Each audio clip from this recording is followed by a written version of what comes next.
Spoilers. Okay. Ending, Ricky Flex. Let's start here. Massive cliffhanger.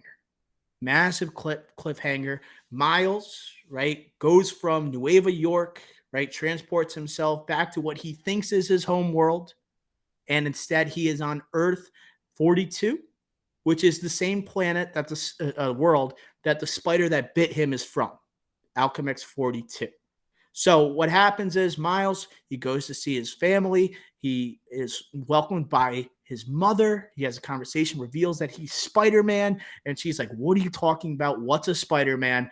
And then Aaron Davis pops out, played by Mahershala Ali, the Prowler from the first film. What ends up happening, Prowler asks him, Aaron Davis, not the Prowler. Aaron Davis says, hey, where'd your braids go? They go out on a trek. And then it's like Aaron Davis seems like he's trying to pull off some type of crime alongside Miles Morales. And Miles is so confused. Aaron Davis knocks him out. He's confronted by the Prowler in this world. And it is none other than Miles with the braids, the Miles Morales from Earth 42. Ricky Flex, what did you think about this ending of Across the Spider-Verse? I didn't love it.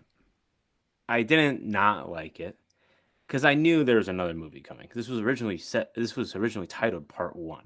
Right. But I do feel a little bit for people that didn't know that, and that does take away their movie theater experience. For me, it didn't because I knew that there's going to be another movie similar to Dune.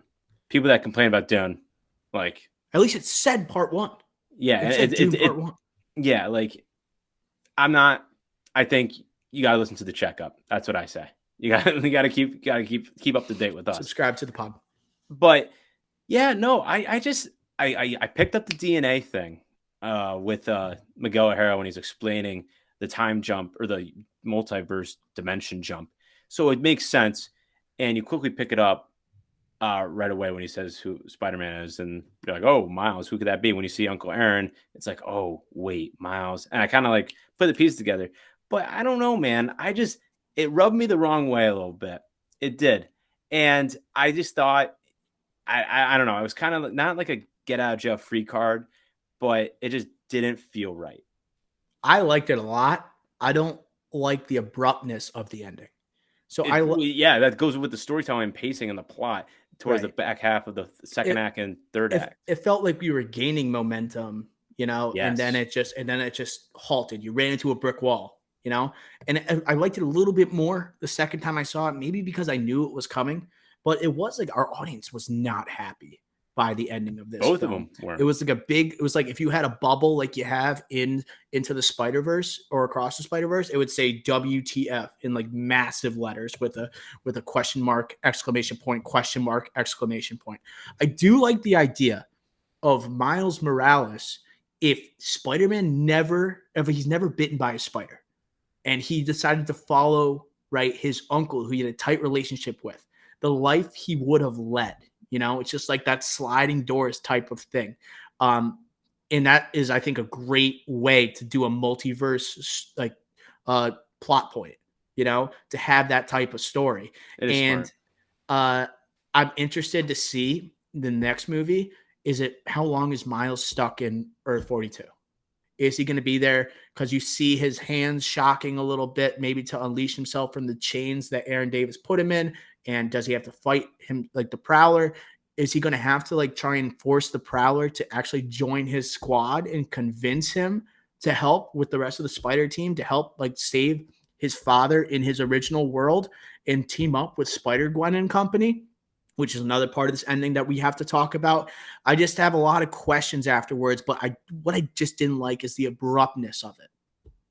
Yeah, I think what you said, what really made sense to me is that we were gaining momentum. We had that large action sequence, and I don't know, it felt like we were pushing along, and then the movie just ended, and it was clearly a part 1.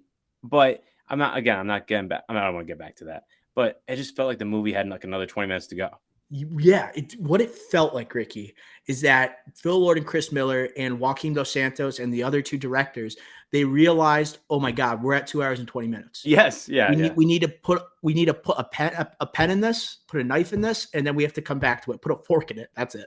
And then we have to just continue this story later on. What would be the most ideal moment? Because it feels like they shot the entire thing, and this is coming out less than a year from now, so it feels like this is already done. Right? The story's already done. This trilogy's all set. They just had to find a moment where it was the best opportunity to stop the story. And it felt like it wasn't the most opportune, but it was the most fitting based on how the rest of the story's told. That's honestly what I felt about it. Yeah, I still think you could think about how creative these people are. I think you could have found a better way. Yeah. Yeah. But it's not bad. It's just not ideal.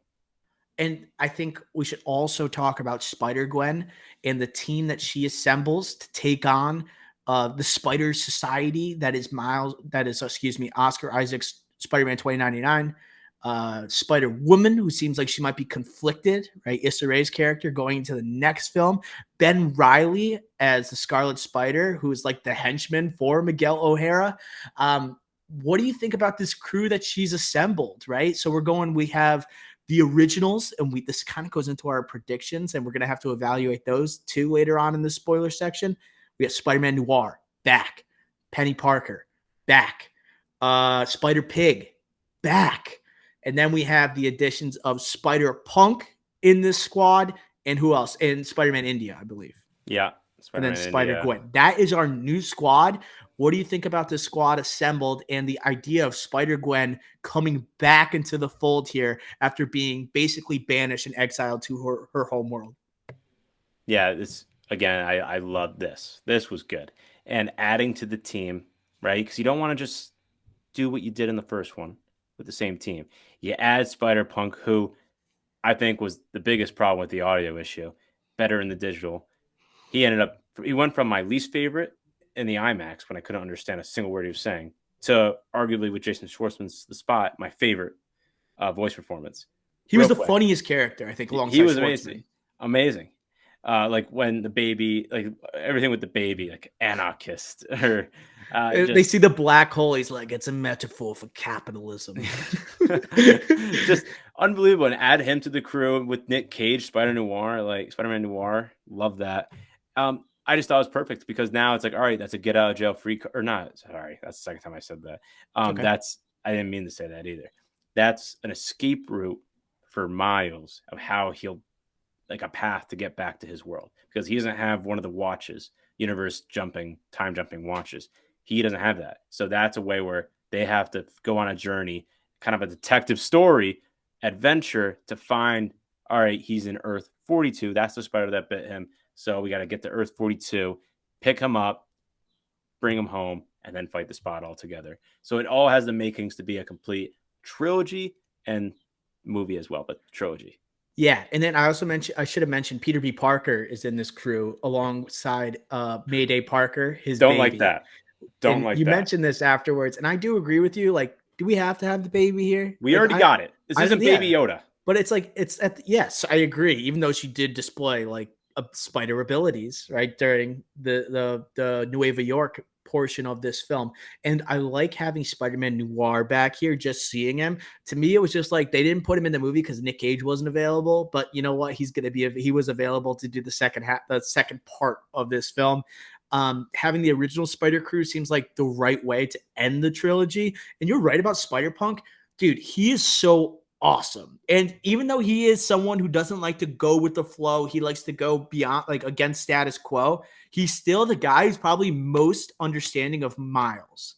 And like, he's the one that is like saying, I'm going to help you escape. And like, I thought it was a nice little touch, or at least nice piece of dialogue where he goes like palms, so he can break out instead of his fingers. He can like explode and then go on this run away from all these spider people. I just think, and the way he is looking out for Gwen, he's this loner, but still understands like the idea of being a Spider-Man, taking on the right side here.